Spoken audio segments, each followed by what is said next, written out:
The statement made by Bola Ahmed Tinubu of the All Progressive Congress stating that nullifying or disqualifying his presidency based on the 25% requirement in Abuja can only lead to anarchy in the country. All of these statements are currently working in favor of Peter Obi of the Labour Party because a lot of international bodies, organizations and institutions have tuned into the judicial system of Nigeria. We've known the All Progressive Congress as a political party that disrespects all forms of court rulings. During the reign of the previous administration, Buhari disrespected numerous court rulings. Will Bola Ahmed Tinubu follow the footsteps of Buhari just in case the court doesn't rule in favor of him? Because the 25% requirement in the FCT remains a very vital point that the Labour Party and its legal counsel team are using against Bola Ahmed Tinubu. If Tinubu is removed from office, there will be no anarchy, there will be no form of political unrest in the country. Because in the very first place, when Bola Ahmed Tinubu was announced as the president of Nigeria,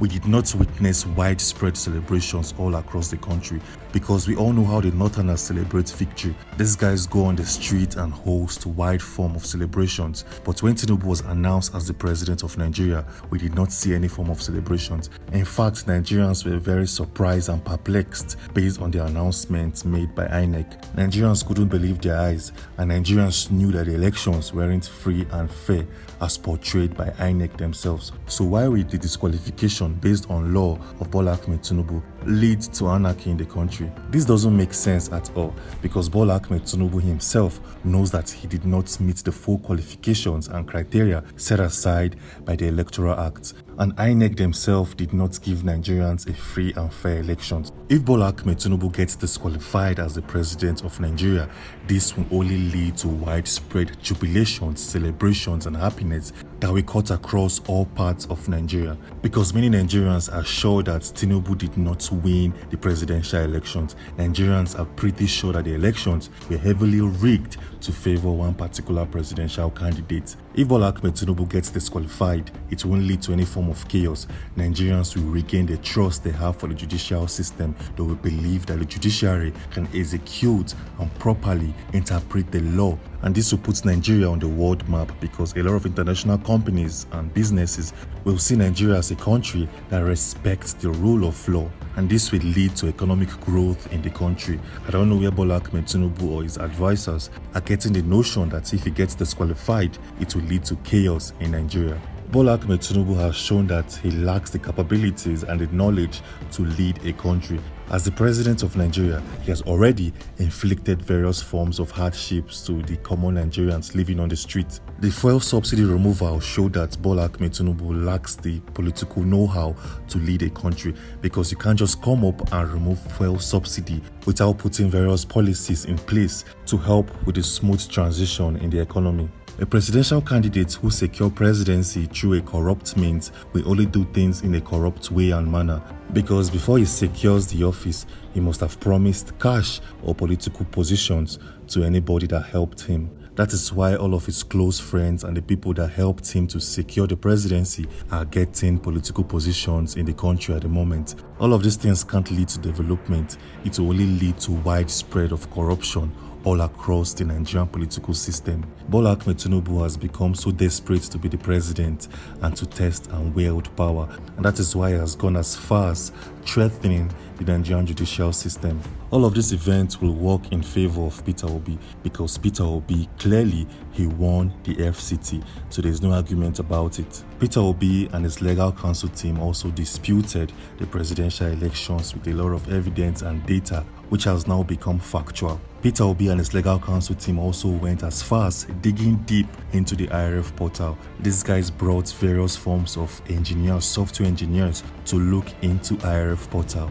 And INEC themselves did not cooperate with Labour Party legal counsel team. INEC kept a lot of documents away from Labour Party and PDP, even after PDP paid a lot of millions of naira for INEC to release some documents needed to dispute the outcome of the presidential elections in the Presidential Elections Petitions Tribunal. Labour Party in total called about 13 witnesses and PDP called about 20 witnesses in court. And all of these things are making INEC and the All Progressive Congress to feel very uncomfortable, and that is why they are looking for various means and methods to thwart all of the capabilities of both Labour Party and the PDP legal counsel team.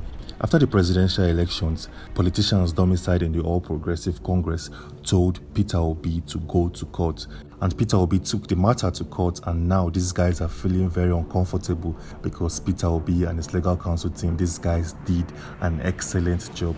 These guys properly analyzed all the materials, and this made INEC to be surprised. These guys were shocked that Peter Obi and his legal counsel team can go this far in getting information and data that they presented in the Presidential Elections Petitions Tribunal. Bola Ahmed Tinubu can't escape disqualification. No matter how much he tries or the games he tries to play, he will still face disqualification at the end.